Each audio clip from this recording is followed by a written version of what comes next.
Taubaté, olá Vale do Paraíba, olá você que nos acompanha também nas redes sociais, YouTube, Facebook, TV Cidade Taubaté é o nosso endereço nessas duas plataformas. No nosso Instagram você vai nos achar no @TV Cidade Oficial.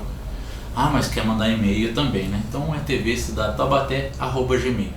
Facinho de você acessar, né? E mandar aí a sua sugestão, né, de pauta, de assuntos para a gente explorar no nosso programa das 6 e também aqui durante a nossa programação. Bom, dia chuvoso hoje aqui na nossa cidade, né, no nosso estado. Hoje é quinta-feira, dia 28 de novembro de 2019. No calendário aí das efemérides é o dia do soldado desconhecido, né? E eu não sabia o porquê, né, de muitas e muitas cidades, nos cemitérios, ter lá o túmulo do soldado desconhecido. Em homenagem a todos aqueles que partem para a guerra, né, e não voltam mais, acabam ficando aí no campo de batalha, né? Então, não só no Brasil como no mundo, a homenagem é feita a essas pessoas, né, que acabam aí defendendo a sua pátria, defendendo o seu estado, né, e não retornam à família. E o Brasil teve muita gente, né, que foi na Segunda Guerra Mundial, teve gente que não voltou, né? Um exemplo, né? Tantas e tantas outras guerras que o mundo vive né, ao longo da história, acaba ocorrendo isso, né? Seria bom a gente não tivesse nem o dia do soldado desconhecido por não termos guerra, né? Mas aí não sei se é utopia ou não.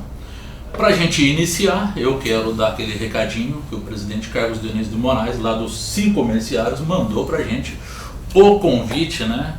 Ontem até pegamos chuva, por isso o convite está molhado. Eu não vou mostrar para vocês, mas já mostrei durante a semana, mas eu vou reforçar a data, né? Que é amanhã, dia 29 de novembro, 19 horas, inauguração da nova sede do Sindicato dos Empregados no Comércio Taubaté, onde vai ser Rua Dr. Jorge Winter, número 227, Centro, né? É a rua que sobe aqui do Mercadão, com destino a Suplauto, por exemplo, né? Então fica fácil de você localizar. E o Carlos Dionísio, junto com o nosso amigo Camões, pede para convidar aí todas as pessoas, né, que quiserem prestigiar esse importante organismo representativo aí dos comerciários da nossa cidade. Eu sei que foi uma luta para conseguir essa sede, né, ampliar a sede. Então parabéns aí ao Carlos Dionísio, né, por estar entregando esse espaço aos comerciários e à comunidade taubatiana. Então, a hora que tiver cursos aí, Carlos Dionísio, avisa a gente, para a gente também avisar a nossa comunidade aqui, né, passar os recados, que o povo fica atento, né, querendo aí se qualificar. E está aberto para vir aqui no nosso programa também. Eu falei que o dia era chuvoso, gente, né? Parece piada, mas não é, né? Hoje o assunto é sério, a gente vai falar de economia, vai falar de investimento, vai falar de potencialidade no ramo da energia solar, né? Nosso país, o Brasil, uma das áreas do mundo, né, em que o sol brilha por mais tempo, né, por mais dias no ano. Tem países aí que acabam ficando boa parte do ano no escuro, mas o Brasil não. O Brasil tem uma extensão territorial muito grande, né, e também aí uma luminosidade muito grande. Inclusive, quando eu fiz cinema lá no Rio de Janeiro, na escola Darcy Ribeiro, a gente tinha contato aí com outras pessoas, né, do mundo todo. Eles tinham dificuldade de filmar aqui por conta da luminosidade, né? O nosso céu aqui tem uma luz intensa. Para falar das potencialidades da energia solar, eu agora estou recebendo o Rodrigo Batista, ele que é engenheiro eletricista, é da empresa Sunrise Engenharia e Consultoria, e vai bater um papo com a gente, né, a respeito desse mercado que vem crescendo aí ao longo dos anos, né, mas eu acho que ele vai poder explicar melhor, né, sobre aí as potencialidades, né, sobre a demanda reprimida. Bom, primeiro eu quero uma boa noite do Rodrigo. Boa noite, André. Primeiro agradecer o convite aí, por estar falando de um tema que está tão em alta. A gente tem visto, nós somos o segmento, a gente acaba tendo uma tendência de receber mais conteúdo do tema, mas eu acho que a população, de uma forma geral, tem recebido bastante isso. Isso tem sido tema em diversos jornais, e vocês estão abordando esse tema agora. Então, desmistificar um pouquinho, trazer um pouquinho de conhecimento, falar um pouquinho sobre os princípios de funcionamento do sistema, como é que funciona, como é que está a legislação hoje no Brasil, né? Como é que a gente prevê o futuro disso, né? E falar um pouquinho do que foi os últimos aí 6 anos, 7 anos de regulamentação, e um pouquinho da interação disso com carros elétricos, né? Que é um tema também aí que também tem tomado forma e volume e tem tomado cada vez mais a mídia. E apesar de ser um pouquinho distante de energia solar, todos têm um ponto comum, que é a energia. Um produz e o outro consome. Então existe uma sinergia entre os dois segmentos aí que a gente, ao longo dessa hora, a gente vai abordar aí. Bom, para a gente começar, né, como que a energia solar nossa é captada, qual é o princípio aí para iniciar um trabalho, um desenvolvimento de transformar, né, isso que a natureza nos dá, sim, em energia que possa iluminar as nossas casas e também aí dar movimentos aos veículos, né? Ela ainda é de graça, né? Ainda é de graça? Ainda é de graça, podemos dizer dessa forma. Existe um movimento... Apesar que essa semana teve uma mulher que registrou um documento que ela era dona do sol. Olha... Saiu notícia aí no UOL, gente. Bom, o governo brasileiro, eu acho que tem conversado com essa mulher aí, que tem tido essa manifestação de interesse aí. Bom, André, é muito mais simples do que se imagina, tá? A energia fotovoltaica é uma tecnologia que depende de componentes já utilizados já de longa data. A célula fotovoltaica, o princípio dela é bem rudimentar, já estamos completando quase 100 anos aí de desenvolvimento da tecnologia, e ela teve um grande avanço na época de desenvolvimento dos satélites, né? Se você no espaço existe poucas fontes de recurso energético, e durante o desenvolvimento da corrida espacial se desenvolveram, foi onde teve-se um desenvolvimento bastante aprofundado, e essa tecnologia é a tecnologia que nós utilizamos já aí nos últimos 30, 40 anos. Obviamente que a tecnologia, assim como todas as outras, ela tem uma evolução muito grande, e a eficiência dos módulos, ela tem aumentado cada vez mais, novas tecnologias, e isso permite você captar mais energia numa área menor, né? Então, falando um pouquinho do início ao fim da cadeia, o Sol, ele vem, aqui nós temos atrás aqui um módulo, né? Você pode ver que ele é composto por pastilhas, né? Essa pastilha nada mais é do que um silício altamente purificado, falando a grosso modo, seria uma areia, né? Altamente purificada. Essa areia ela é fundida em blocos, esses blocos são cortados em pastilhas que se transformam nas células fotovoltaicas, que têm um princípio simples. Assim que elas recebem os fótons, né, provenientes do Sol, elas liberam elétrons, né? Então ela tem esse princípio fotovoltaico, daí que vem o nome, né? Foto dos fótons e voltaico dos elétrons do silício. Então você gera uma corrente, porém essa energia é uma energia bruta, né? E um módulo em si, ele tem pouca capacidade, né? Ou uma capacidade reduzida. Então definiu-se uma tecnologia modular, aí o nome módulo, então com vários módulos nós montamos o que nós chamamos de sistema fotovoltaico. E aí sim, esses módulos em grande quantidade, ou digamos assim, a partir de 4, 5, é o que geralmente uma residência precisa, ele já tem uma capacidade de prover uma quantidade suficiente de energia. Então se monta um circuito, liga-se esses módulos em série ou paralelo, e aí isso vai para um outro equipamento, que se chama inversor. Os módulos, ele não tem, a energia que ele produz, ela é em corrente contínua, né? Ela não possui capacidade de ser utilizada diretamente, né? Não pode ser injetada diretamente na rede elétrica, e por isso ela precisa de todo um tratamento, e esse tratamento é feito através desse equipamento que se chama inversor. O inversor, ele converte, né, a energia em corrente contínua, que é a mesma energia que nós temos nas pilhas, para corrente alternada, que é a energia que nós temos nas nossas tomadas. E aí o inversor, ele entrega essa energia.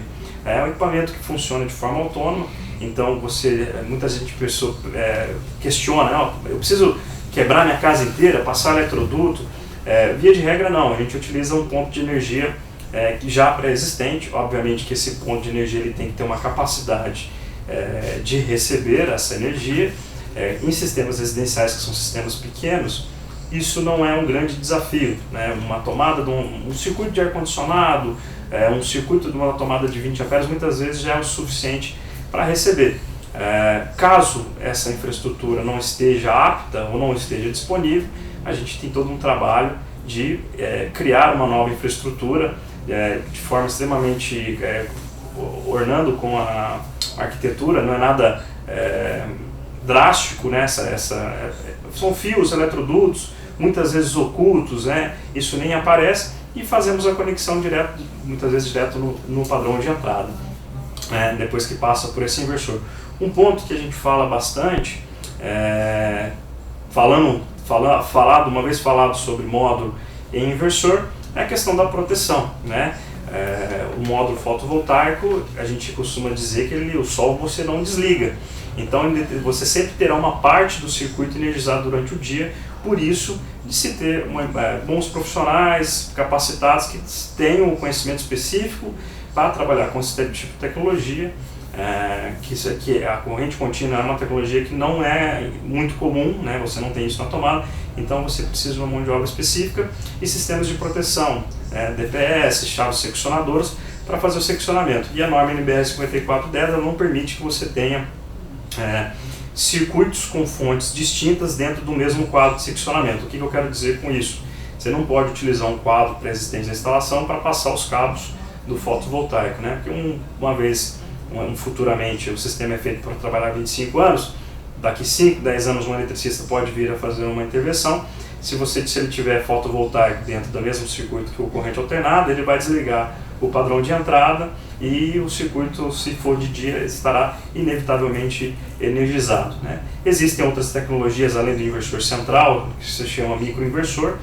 O microinversor ele fica direto próximo ao módulo, é uma tecnologia mais moderna que permite a conversão customizada, né? Quando a gente fala do inversor central, você tem 10, 15, 20 módulos ligados em série e você tem que entregar essa energia para um único equipamento. O microinversor ele capta energia módulo a módulo ou a cada 2, 4 módulos. E isso traz mais segurança. Alguns países têm adotado esse tipo de tecnologia como padrão, mas existe a possibilidade de se trabalhar com ambas as tecnologias de forma extremamente segura, desde que seguidas as devidas normas. A ABNT acabou de divulgar uma NBR específica para fotovoltaico, foi divulgada aproximadamente aí 30 dias atrás. Então hoje nós temos normas no país para trabalhar com segurança com todas as tecnologias, seja ela corrente contínua ou seja corrente alternada, que já existe a NBR 5410 já de longa data. Voltando ali atrás um pouquinho, quando você fala da captação, né, veio aqui na minha cabeça, a gente fica imaginando as coisas, né? Sim. A pele da gente capta também, né? Aí os raios UVA e UVB. Eu te digo que esse princípio é o mesmo aí que o silício funciona? Exatamente. O facho de luz, né, o campo eletromagnético, que está a luz visível, ela carrega junto com si N tipo de radiações, né? Entre elas a UVA, UVB, infravermelho, ultravioleta, né? E toda essa energia ela é captada pelo módulo, né? Nós estamos falando aí de hoje os módulos comerciais eles têm a capacidade de conversão de aproximadamente de 15 a 18, 19% de eficiência, ou seja, toda a energia que bate no módulo ela é convertida em energia elétrica em torno de 17, 19%. Grande parte dessa energia é convertida em calor. E até brinco no escritório que depois que eu comecei a trabalhar no segmento fotovoltaico, eu comecei a usar protetor solar. Porque realmente você vê que nessa luz visível, né, que não é toda a energia, existe muita radiação e é realmente um potencial muito grande. Você até comentou hoje do dia estar nublado, e porque muita gente nos pergunta então quer dizer que o sistema deixa de funcionar em dias chuvosos? Obviamente que existe uma redução severa, né? Mas ele nunca fica abaixo ali de 20% de produção. Então mesmo num dia hoje como nós estamos, você tem um sistema aí gerando 20%. E é importante falar que o dimensionamento do sistema ele é feito considerando todo um histórico climático da região, né? Então, por exemplo, Ubatuba é uma região que o sol é intenso quando há sol, porém é uma região já conhecida na nossa região aqui pela forte incidência de chuva e tempo nublado. Então, quando nós fazemos um sistema em Ubatuba, falando a grosso modo, para suprir uma demanda, aqui em Taubaté utilizaria 8 módulos, lá em Ubatuba vão ser utilizados 10 módulos, né? Isso se aplica a Campos do Jordão, regiões mais serranas, que tem uma acumulação maior de nuvens. Então a gente utiliza toda uma informação de chuvas, né, de incidência solar, baseada em informações disponibilizadas pelo INPE, que é uma informação de domínio público, que se chama Atlas Solarimétrico, né? Então esse Atlas Solarimétrico ele fala para a gente quantos dias de chuva e baseado nisso se tem uma média de radiação diária. Taubaté é um pouquinho mais, Pinda um pouquinho menos. Se você vai para o fundo do vale, você tem uma condição mais favorável de radiação, Cruzeiro. Então, tudo isso a gente leva em consideração na hora de fazer o dimensionamento. Bom, nesse quase 100 anos, né, de história aí da energia solar, né, do uso da energia solar para poder facilitar a vida do homem, né? Quais são os países que melhor exploraram, melhor exploram essa energia? Eu até trouxe algumas informações aqui bem interessantes. Um dado que assusta, né? A melhor região da Alemanha em termos de radiação não é melhor do que a pior região do Brasil. O que eu quero dizer com isso? Se eu for na região mais ensolarada, a cidade mais ensolarada da Alemanha, por que a gente fala Alemanha? Porque é um país que está na Europa, né, no hemisfério norte, tem pouca irradiação, mas ela é uma das líderes globais no termo que se fala de energia solar. A gente até brinca que hoje a energia solar atingiu o patamar que ela está hoje por 2 países. Um que resolveu usar e outro que resolveu fabricar. Nós estamos falando de China e Alemanha. A Alemanha ela tem políticas aí de longa data incentivando, enquanto a China tem um parque fabril hoje extremamente avançado, fabricando grande parte dos componentes, principalmente os módulos. Hoje 99% dos módulos são fabricados na China, você tem alguma coisa fabricada fora, mas a pastilha, que é o silício, todo o tratamento é grande, quase que 100% é feito lá, né? E falando desse ranking, né, nós temos aí China, que tomou a dianteira até por uma questão de sobrevivência, né? É um país que poluiu demais para atingir o patamar de industrialização que está hoje e já está tomando medidas radicais em termos de energia solar. Hoje a China está em primeiro lugar com quase 176 gigawatts. O Brasil, só para a gente ter uma noção de comparação, hoje nós atingimos a marca dos 3 ponto alguma coisa. Então a gente está muito atrás, né? Mas assim, quando a gente fala de China, realmente tudo é muito fora, né? Aí nós temos em segundo lugar Estados Unidos, que tem 62 GB, Japão também, e é interessante falar do Japão porque é um país que é praticamente uma ilha, né? É um país com área extremamente limitada, mas é interessante ver que existe essa possibilidade mesmo em situações como a do Japão, que está ocupando aí o seu terceiro lugar, né? Alemanha em quarto. A Alemanha é sempre uma referência, né? Índia, nós temos Itália, Reino Unido também, que é um país pequeno, Austrália, que tem um potencial tão grande quanto o Brasil, França, que é um país europeu, e Coreia do Sul. Então é um patamar de países que nenhum desses aqui são os tops em termos de radiação, mas são países que têm uma visão muito além. E o Brasil, hoje nós ocupamos a 22ª posição, com aproximadamente 2,2 GB aí, total no final de 2018. Como eu bem comentei, esse ano teve uma explosão, o mercado se amadureceu bastante e com isso nós já passamos a marca aí dos 3 GB. A perspectiva é que o Brasil ocupe o ranking dos 10 primeiros aí muito em breve, nos próximos anos, uma vez que nós estamos recebendo investimentos pesados aí, de usinas centralizadas, né? E aí é o tema do próximo tópico, que a gente vai falar um pouquinho sobre regulamentação, onde nós temos geração compartilhada e centralizada. Pois é, antes eu queria fazer a pergunta, quais foram os entraves que impediram que o Brasil, nesse tempo também, né, que você ainda destacou que há 40 anos nós temos uma tecnologia mais bem avançada. Exato. Que entraves que fizeram que o Brasil, só agora, em 2019, aí vamos falar sério, desabrochasse, né? Pudesse aí apontar o girassol aí para o lado também. É uma pena um país tão rico e abundante de recursos naturais não utilizá-los, né? Talvez exatamente esta abundância que nos faça ter esse desprezo talvez pelos recursos naturais do nosso país. Mas especificamente sobre energia solar, existia um entrave que era a regulamentação. Até 2012 não era permitido que você, na verdade sim, né, a energia fotovoltaica ela surgiu inicialmente para ser utilizada para sistemas que nós chamamos off-grid. Você tem um sítio, a sua concessionária de energia não chega naquele local, e aí você utilizava esse sistema que nós chamamos de off-grid, que é um sistema que trabalha com placas solares junto com sistemas de bateria. Por que das baterias? Porque você precisa armazenar essa energia captada durante o dia para ser utilizada durante a noite. Só que é um sistema extremamente caro, ou seja, ninguém em sã consciência faria no passado desconectar da rede da concessionária, encher de módulos a casa para colocar bateria. Não era financeiramente viável e tecnicamente tem uma série de entraves que demandam essas baterias.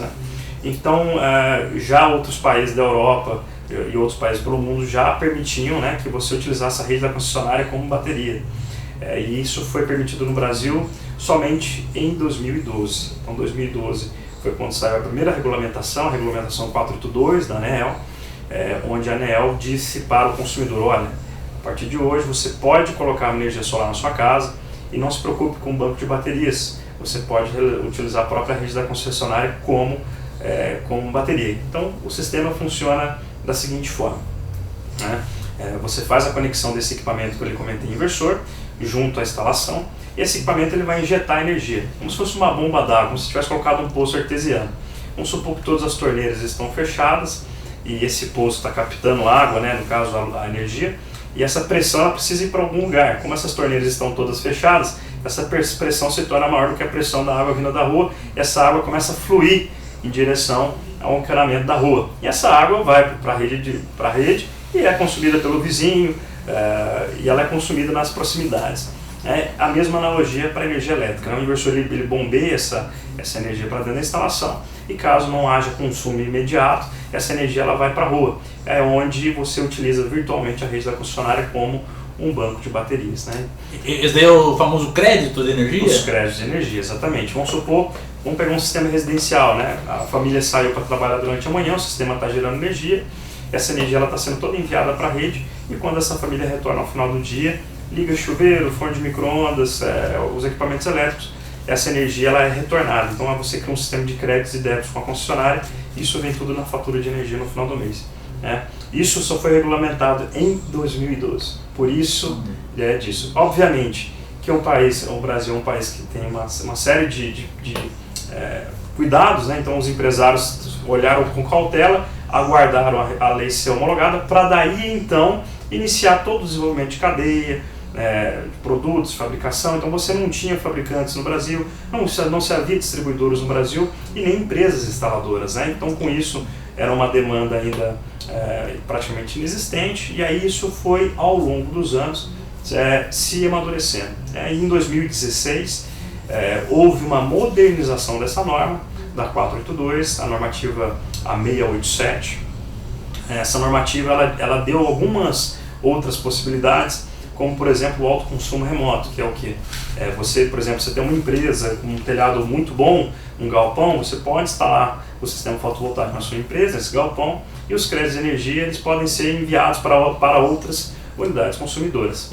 Então, por exemplo, hoje tem empresário que instala na sua fábrica, na sua empresa, e envia para a residência. E existe também o contrário. Às vezes o empresário mora numa casa que tem um telhado grande, pode gerar e mandar para o comércio. O público hoje que tem utilizado é bem variado, residencial, comercial, mas principalmente os comerciantes, que principalmente padarias, pessoal que tem bastante consumo, forno elétrico ou refrigeração, tem optado pela fotovoltaica e acaba utilizando dessa forma. Então, em 2016 houve essa modernização, que foi o autoconsumo remoto. Existe a geração compartilhada, que é você fazer uma pequena usina e compartilhar entre várias unidades consumidoras. Com essa diversificação, o mercado desabrochou. Obviamente que de 2012 a 2016 houve uma maturação do mercado, os fabricantes vieram para o Brasil, você tem uma cadeia de distribuição hoje no Brasil, e hoje existe o sistema de distribuição dos kits, então você já compra praticamente o kit pronto para aquela sua demanda energética. Então já vem módulo, inversor, estrutura de fixação, tudo isso já muito bem disseminado no Brasil. Então a gente tem uma curva exponencial de lá para cá. Ô Rodrigo, quando eu morei lá no Rio de Janeiro, uma coisa que me chamou a atenção, né? Rio de Janeiro, aquele calor desgramado, 49 graus, 47. Mas eu fui lá procurar um local para alugar, né? Na época, eu mais uma turma que estava fazendo cinema lá. E a gente foi num prédio, né? Ali na região do Morro de São Carlos, né? Próximo ali ao centro de Catumbi, né? Sim. E lá no prédio, um dos benefícios que o proprietário oferecia, né? A gente que ia alugar o prédio, era que tinha aquecimento no chuveiro, né? E a gente foi olhar, estava escrito lá sistema de energia solar heliotérmico, né? Qual que é a diferença do sistema heliotérmico para o sistema fotovoltaico? André, muito pertinente sua pergunta, porque clientes até hoje se confundem, né? Então muitas vezes a gente leva até essa placa que a gente carrega quando a gente vai visitar os clientes e o pessoal pergunta, mas onde passam os canos? Então, a gente explica, olha, existe uma diferença. Você tem a fotovoltaica, que tem um propósito específico de gerar energia elétrica através dos fótons, e você tem a solar de aquecimento, né, que são aquela que tem os canos passando água e faz o aquecimento da água. São tecnologias totalmente diferentes, né, não tem praticamente nenhuma coisa em comum, com exceção de que elas utilizam a mesma fonte de energia que é o sol. Então, elas, em termos de instalação, a gente procura as mesmas características de instalação, que é o quê? De preferência, as placas ficarem orientadas para o norte e com uma inclinação próxima dos 20 graus aqui para a nossa região. Mas são tecnologias completamente diferentes. Até existe no mercado alguns fabricantes que tentam emplacar aí tecnologias híbridas, onde você tem o fotovoltaico e o sistema de aquecimento de água, mas a gente, em termos práticos, isso não chegou a virar algo popular. Bom, a energia solar é uma energia realmente limpa ou aí é marketing para aproveitar que o mercado tem uma demanda? André, existe uma questão que é a pegada de carbono, né? Então tudo aquilo que se fabrica hoje em termos de bem de consumo, ele deixa uma pegada de carbono. Obviamente que isso é impossível. O próprio caminhão que levou o sistema até a sua casa, ele tem uma contribuição para esse carbono, né? Obviamente que se a gente quando a gente compara os 25 anos de funcionamento do sistema com relação a outras fontes, ela é sim muito mais eficiente, né? E em termos de resíduo, né, os sistemas funcionam aí por quase 20, 25 anos, então são bens de longa duração.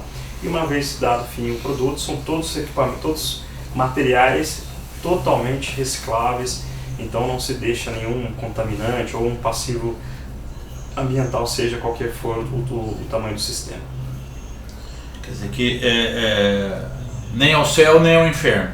É muito mais próximo do céu. Mais próximo do céu. Relação custo-benefício. Bom, hoje nós estamos falando de payback aí em torno de 3, 4 anos, né? Quando a gente começou no mercado em 2016, esse payback chegava na casa de 7 anos. Até alguns clientes a gente visita, né? Eles falam, pô, a gente teve algumas empresas aqui no passado, esse payback dava quase 11 anos, obviamente que não para de pé.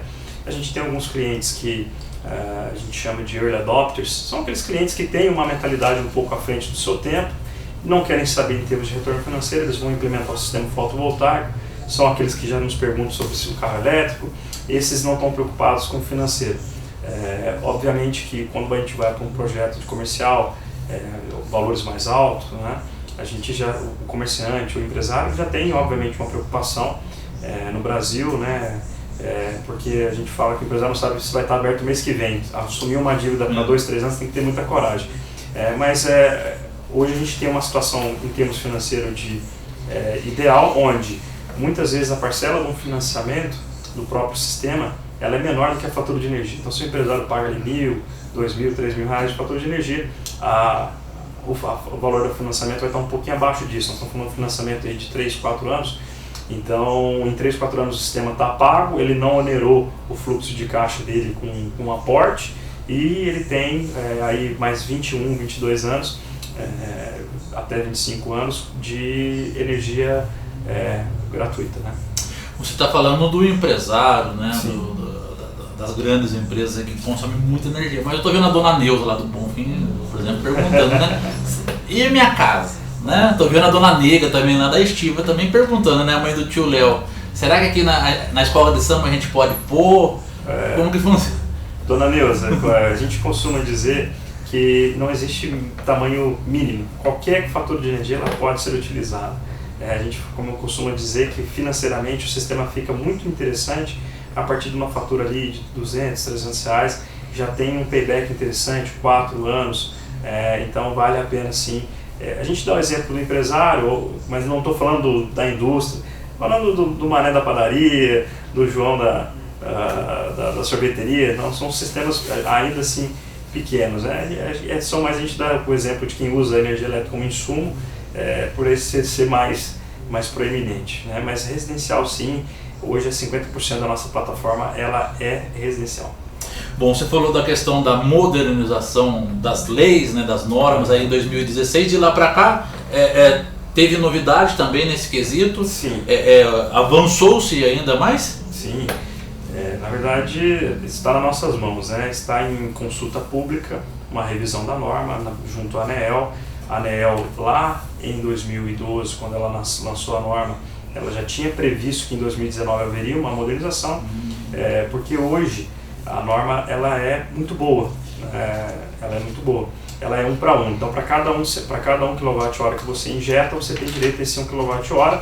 Algumas concessionárias têm o entendimento que existe a cobrança do ICMS sobre uma parcela dessa energia, muita gente não sabe, André, mas a energia ela é composta por 2 parcelas. Ela é composta pela transmissão barra distribuição, e ela tem uma parcela que é da energia propriamente dita.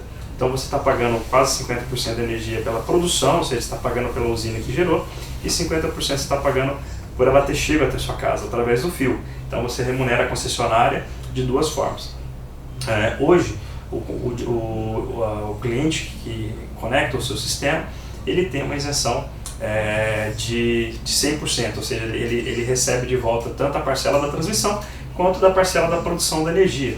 E o que se discute, né, é que não é justo, existe sim que ser pago uma parcela.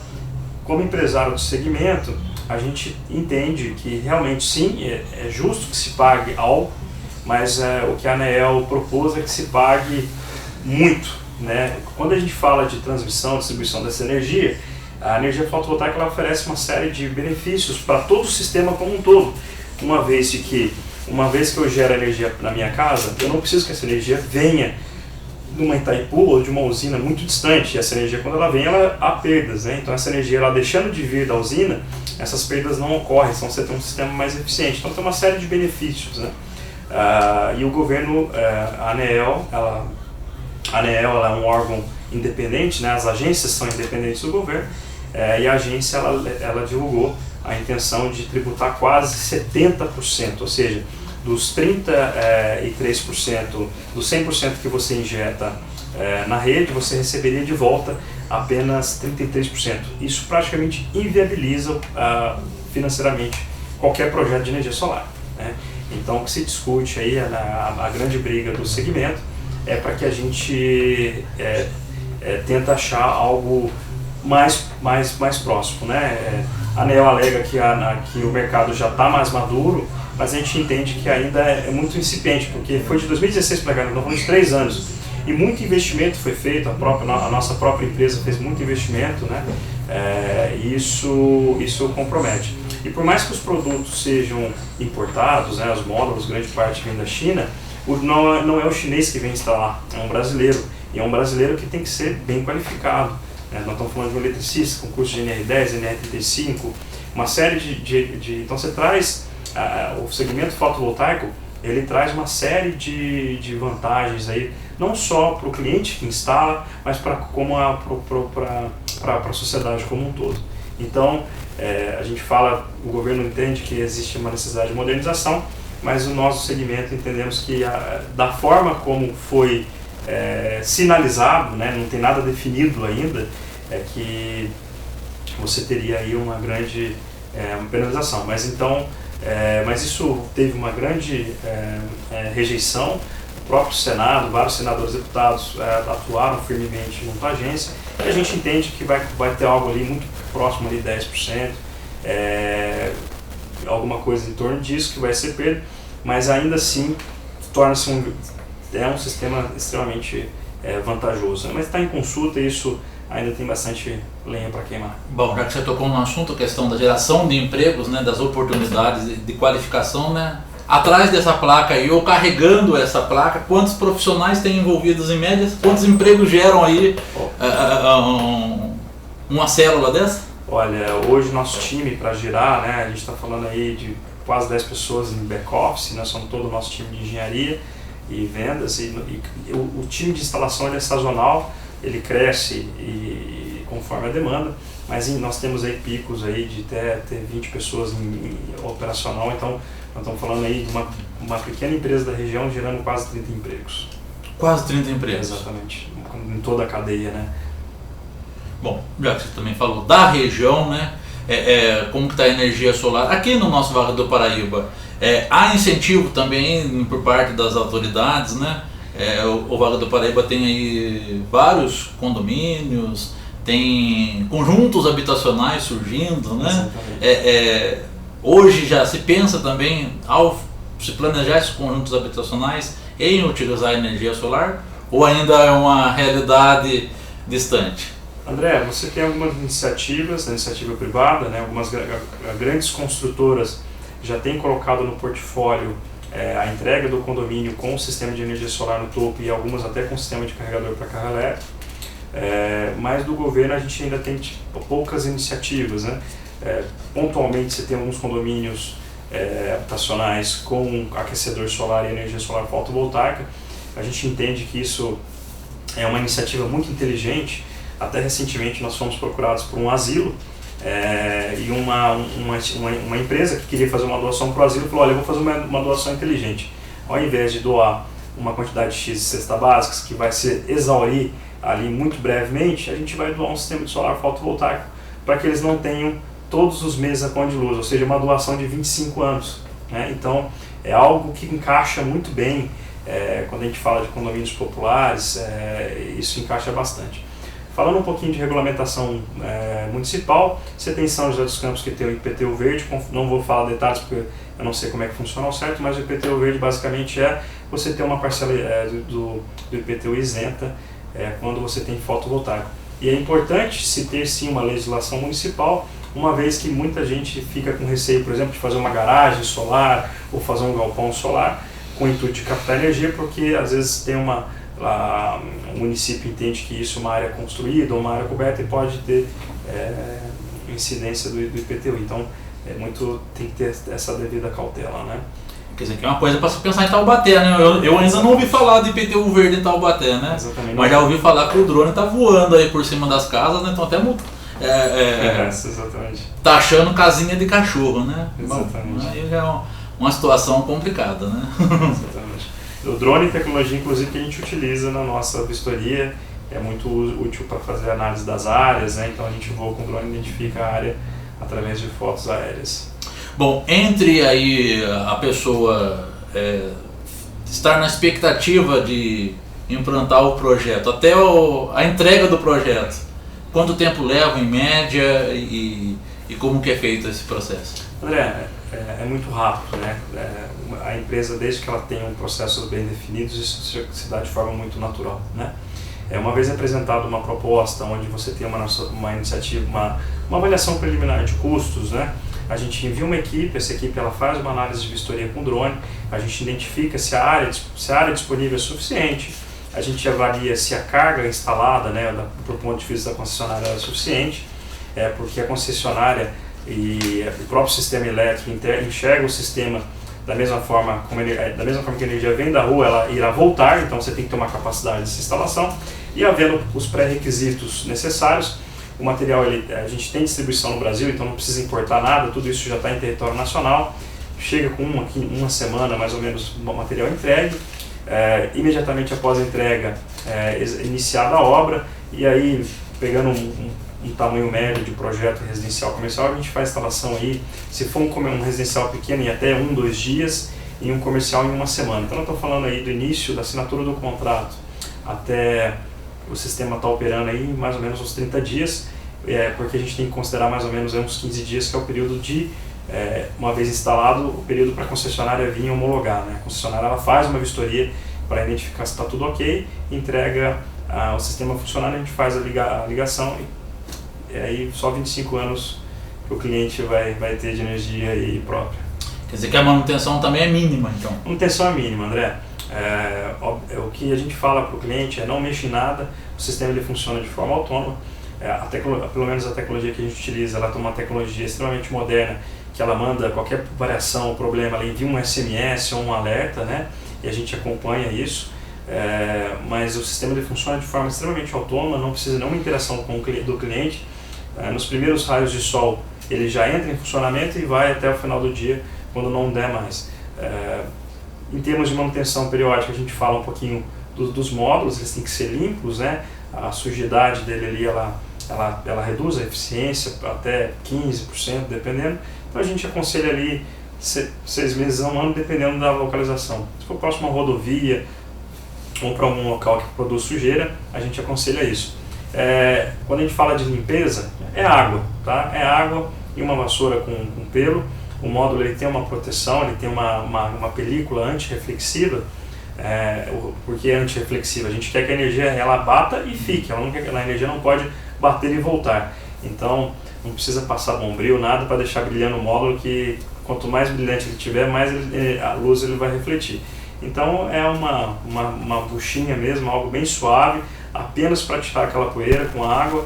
Obviamente, né, que para isso a gente indica que seja uma empresa especializada, uma vez que vai ser um trabalho em altura, com água, né, e energia elétrica. Então uma combinação aí um tanto quanto perigosa. Então por isso ela tem que ser executada por profissionais aí gabaritados. Tem algum problema com intempéries? Porque quando a gente pensa em energia elétrica convencional, né, aqui na Desembargador, né, 2 sábados seguintes, Bandeirante Energia, pelo amor de Deus, o que está acontecendo aqui, né? Não está nem chovendo, hoje tá, mas sábado passado não estava, nem no sábado retrasado, né? Bate um vento aí, fica a Desembargador inteirinha sem energia, né? E os comerciantes aqui com prejuízo, né? A gente da TV, a TV fica fora do ar, vocês acabam vendo aí, né, a situação que fica, mas os nossos vizinhos aqui, né, tem restaurante, tem açougue, tem tantos e tantos comércios aqui, eles não conseguem trabalhar, né? E não chove, que aconteça, né? E no caso da energia elétrica não tem esse problema. André, pertinente sua dúvida, ela é muitos clientes, a primeira pergunta que se fazem, como é que funciona o sistema quando tem uma falta na rede elétrica? O que a gente explica é que o sistema ele tem um sistema anti-ilhamento, ou seja, ele nunca poderá trabalhar de forma autônoma. Isso é ruim? Não, é uma proteção para o sistema, para quem reside ali naquela residência e para a própria concessionária, para que ela possa fazer intervenção na rede sem o risco de você ter uma fonte geradora. Lembrando que quando a gente fala de sistemas de alta potência, nós estamos falando de 100 módulos, né, sistemas maiores, a gente está falando aí de quase 75 mil watts de potência.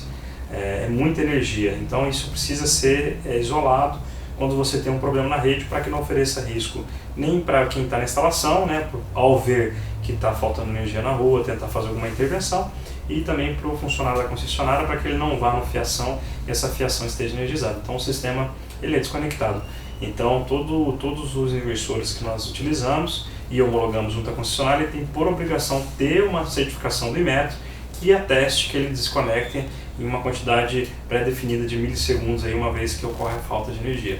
É uma proteção do sistema.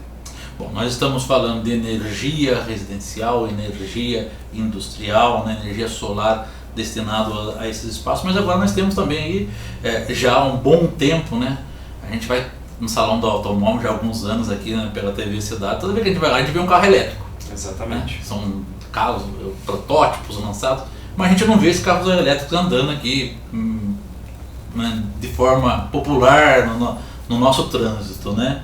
Mas o que temos aí de novidades nesse segmento, né? Uhum. E qual que é o benefício do carro elétrico em relação ao carro a combustão? André, eu faço um paralelo do carro elétrico com o celular. Até 15 anos atrás, 10 anos atrás, não se tinha uma disseminação do celular como se tem hoje. Obviamente, para você fabricar um carro é muito mais trabalhoso, a cadeia tem que ser muito mais complexa. mas a minha visão é que a gente vai ser tomado por essa tecnologia da mesma velocidade que a gente foi tomada pelos smartphones, né? Então, eu trouxe alguns números aqui, né? No Brasil, ano passado, nós tivemos aí 4 mil emplacamentos. 4 mil emplacamentos, é uma quantidade praticamente aí, inexpressiva, né? Quando a gente fala dos emplacamentos. Isso não representa nem 0,2%, é muito pouco. Mas se a gente olhar a nível mundial, e é inevitável, né, com cada vez um grau de globalização maior que nós temos, a gente seguir na esteira do mundo. Hoje a Noruega ela tem aí o que a gente chama de market share de venda de automóveis elétricos já na casa de 50%. Ou seja, 50%? Hoje, exatamente. Hoje na Noruega, então 50% de tudo que é vendido já são carros elétricos. Nós estamos falando de um país rico, no norte do hemisfério norte, mas é uma tendência. Eles apenas estão iniciando algo que vai vir aí pela esteira global. A própria China, trouxe aqui alguns números, né? A China ela vendeu aí somente em 2018 já são 2 milhões de veículos. Estados Unidos 1.126.000. A Noruega, mesmo com market share tão aprofundado, foram 296. Então nós estamos falando de uma frota global somente em 2028 de 5 milhões, ou seja, já é realidade. Nós tivemos recentemente num congresso em São Paulo, onde o que mais me surpreendeu é que a cadeia produtiva ela já está pronta, André. Então hoje nós temos fabricantes de todos os componentes, existe uma grande fabricante nacional que é a WEG, famosa fabricante de motores, que já está se posicionando no mercado fabricando componentes, e nós recentemente fomos aí agraciados, participando de um projeto de pesquisa e desenvolvimento da ANEEL, um projeto de 24 meses que nós iniciamos no último dia 18, no qual a gente vai fazer exatamente isso, que é desenvolver tecnologias de infraestrutura de recarga para os veículos. Porque existe hoje um ciclo vicioso, André. A gente fala que não existe carro porque não existe infraestrutura de recarga, e não existe infraestrutura de recarga porque não existe carro. A hora que existir carro, vai começar a existir infraestrutura de recarga e todo o ciclo ele começa a existir. Obviamente que assim como um fotovoltaico, isso nunca vai ter uma quebra de paradigma enquanto o preço for proibitivo. Hoje o modelo mais em conta no Brasil, ele está na casa de R$120 mil. Então assim, nós estamos falando aí de uma parcela de preço que somente 10% da frota corresponde a essa parcela. Então está muito distante, né? Então, se você pegar 10% de veículos que custam nessa faixa de preço que são comercializados no Brasil, percentualmente isso vai ser elétrico, ainda é muito baixo, né? A tecnologia do carro elétrico como um todo, carroceria, pneus, ela é a mesma do carro a combustão. O que muda é o motor. Porém, o motor é uma tecnologia já antiga, já bem difundida, então não é ele que encarece. Quem encarece é a bateria. Hoje, essa diferença aí de um carro de 50 mil que custa o elétrico 120 mil é a bateria. A partir do momento que essa bateria ela reduzir preço, nós estamos falando de 2025, em 2025 haverá uma massificação da produção desses componentes, tornando o custo de produção muito próximo de um carro a combustão. E aí, se você perguntar para mim qual carro vale mais a pena, te digo por uma série de motivos que o carro elétrico. Bom, antes de você entrar nisso, eu pergunto, né, se a bateria é tão cara, o que tem nessa bateria? É ouro? A questão, André... Ela é feita de que essa bateria? A bateria ela usa lítio, é o mesmo componente que estão em todos os celulares. É um componente que tem seu custo de produção, mas o problema é que nunca se pensou em utilizar o lítio em larga escala. Então hoje nós não temos a cadeia produtiva. Então hoje a maior produtora de carros elétricos do mundo, que é a Tesla, ela fabrica puramente carros elétricos. Ela teve inclusive que produzir a sua própria fábrica de baterias, que é a Gigafactory, que fica em Nevada, nos Estados Unidos, onde ela fabrica em parceria com a Panasonic as baterias, porque se ela fosse depender do fornecimento do mercado mundial, esse mercado não teria baterias suficientes para fornecer. Então isso que ainda trava um pouco a cadeia. Bom, no Brasil especificamente nós vemos as grandes montadoras, no caso aí GM, Ford, né, patinando aí com relação à produção de carros convencionais, né, de carros a combustão. Sim. Não era hora deles mudarem também a política, especialmente aí através do topo, né, da chefia mundial, pensando aí em oferecer essas possibilidades para os países subdesenvolvidos. Sim. E por países como o Brasil também em situação de emergência? André, é uma questão mais de, como engenheiro eletricista, a gente enxerga muito de forma analítica as coisas, né? é muito uma questão, tem toda a questão global, de aquecimento global. A gente já chegou à conclusão que o Acordo de Paris ele não vai ser suficiente para frear o aumento da temperatura no globo. Então a gente, principalmente nossos filhos e netos, vão sofrer muito com esse erro nosso do presente. É uma questão física. O motor a combustão ele tem uma eficiência máxima de 17%. Ou seja, daquela gasolina que você usa, ela se torna barulho, calor, uma série de energias espúrias que não são transformadas em movimento. Quando a gente fala isso do motor elétrico... Somente 17%? Somente 17%. Isso quando não está batizada a gasolina? Quando não está batizada a gasolina. E quando a gente vai para o motor elétrico, nós estamos falando de níveis acima de 90%. Acima de 90% de eficiência. Então é uma eficiência muito maior. Então é uma questão física, O nosso planeta ele não suporta uma ineficiência tão grande. As montadoras, elas já se posicionaram, o Salão de Frankfurt desse ano, as manchetes de quem cobre, que foi o grande salão do veículo elétrico, todas as marcas apresentaram pelo menos um modelo, e a gente fala que o trem já saiu da estação, ou seja, não tem mais volta. Agora não é uma questão de se, é uma questão de quando. Então que os veículos elétricos vieram para ficar, isso é fato. A tecnologia está aí, toda a cadeia de produção está aí, então é uma questão de tempo. E do ponto de vista, por que isso não veio antes? Quando a gente começa a estudar os temas, a única coisa que tem para a gente é revolta, porque quando você chega à conclusão que essa tecnologia já estava disponível desde a década de 90 e não foi implementada por uma questão de lobby do petróleo e lobby das montadoras, hoje um carro elétrico ele tem 20 partes para você manutenção. Ele compartilha basicamente freio, pastilha de freio, os amortecedores, pneus, o restante não existe óleo, não existe troca de óleo, uma série de itens de manutenção que existe no carro a combustão. Então obviamente que as montadoras têm uma forte receita proveniente dessa cadeia de distribuição de autopeças e manutenção, ela barrou o elétrico por muito tempo.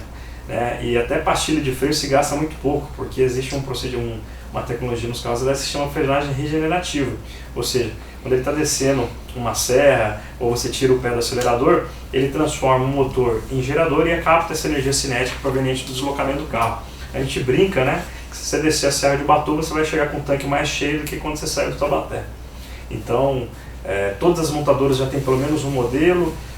Alguns países aí já estão falando de banir carros a combustão, pelo menos os carros de passeio, 2030, Noruega, países mais à frente do seu tempo. Agora o Brasil ainda não temos ainda, mas obviamente que todos esses modelos que foram definidos lá, eles virão para cá. E tem a questão seguinte, que é onde os dois tópicos se cruzam. Hoje, 1 watt de potência de solar, ele te dá 1 quilômetro. Essa placa tem 90 watts, André. Se você instalar essa placa hoje na sua casa e tivesse um carro elétrico, ela te proveria 90 km por dia. Essa é uma placa off-grid, uma placa convencional, ela tem 330 até 400 watts. Então, hoje nós estamos falando que cada módulo pode te dar em torno de 350 a 400 km de autonomia de deslocamento de um veículo elétrico. Então, tem tudo a ver.